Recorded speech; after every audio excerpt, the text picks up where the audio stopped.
Raymond Poulidor, ce champion cycliste, vient dans une dernière échappée de quitter le peloton des vivants. Surnommé l'Éternel Second pour n'avoir jamais remporté le Tour de France, son nom est tombé dans le langage courant pour désigner tous ceux qui ne sont jamais parvenus au sommet en dépit de leur talent. Dans notre paracha de Chayei Sarah, la Torah nous présente un personnage, Eliezer, le fidèle serviteur d'Abraham, qu'on pourrait comparer à Poulidor. En effet, la Torah et les sages tressent ses louanges. Eliezer le Cananéen, d'après le Midrash, était le fils du roi mécréant Nimrod. Il avait abandonné l'idolâtrie pour se mettre au service d'Abraham et devenir son intendant principal.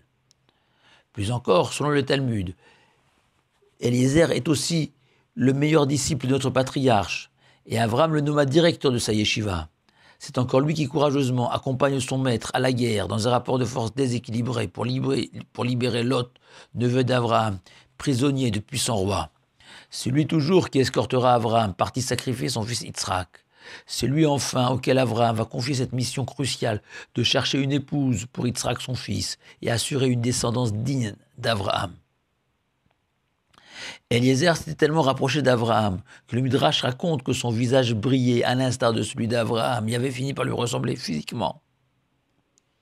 Eliezer avait aussi acquis la même maîtrise de ses instincts à l'égal d'Abraham. Mais malgré ce flot d'appréciation favorable, Abraham opposa à Eliezer, selon nos sages, un refus ferme lorsque celui-ci imagina que sa propre fille pourrait être l'épouse d'Yitzhak. Abraham lui répondit « Toi le Cananéen, tu es maudit, puisque tu descends de Ham, fils de Noach et père de Canaan. Or Noach l'a maudit, lui et sa descendance, après l'épisode scabreux où Ham humilia son père ivre, témoignant ainsi d'une profonde perversité. Et mon fils, Yitzhak, lui a été béni à la suite de son sacrifice. Et une personne maudite ne peut se lier à une personne bénie. Ce refus peut paraître injuste vis-à-vis d'Eliezer, si méritant, et peut même être perçu comme une forme de racisme.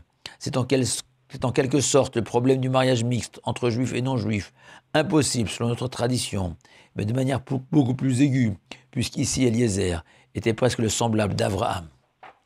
La première explication se situe, comme souvent, au niveau métaphysique. Lorsque deux personnes se marient, ce sont aussi leurs âmes qui s'unissent.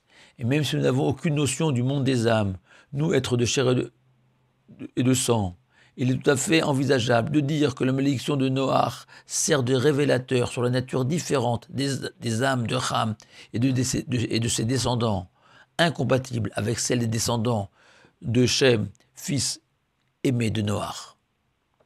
Il est aussi possible de justifier ce refus d'Abraham de donner Yitzhak à sa fille d'Eliezer de manière beaucoup plus rationnelle.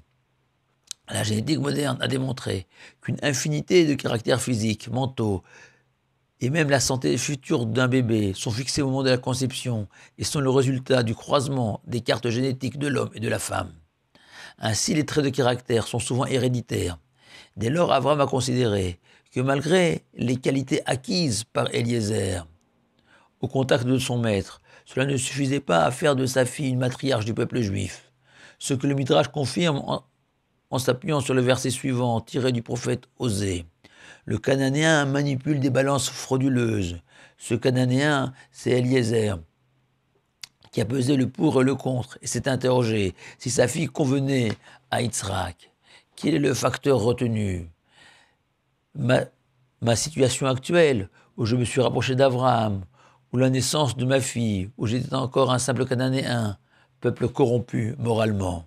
Plus clairement, certaines qualités de cœur, notamment, sont innées et héréditaires.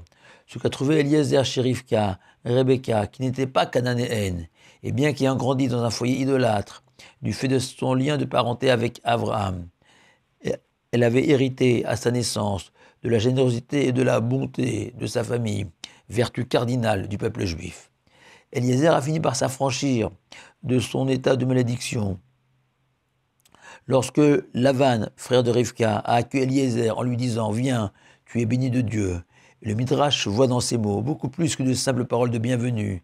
Rien de moins que la reconnaissance de la Torah, du nouveau statut d'Eliezer, sa conversion, son appartenance aux enfants d'Abraham. Trop tard pour sa fille. Mais contrairement à Poulidor, Eliezer avait enfin gagné la plus belle des épreuves, celle de la vie. Shabbat Shalom à vous tous.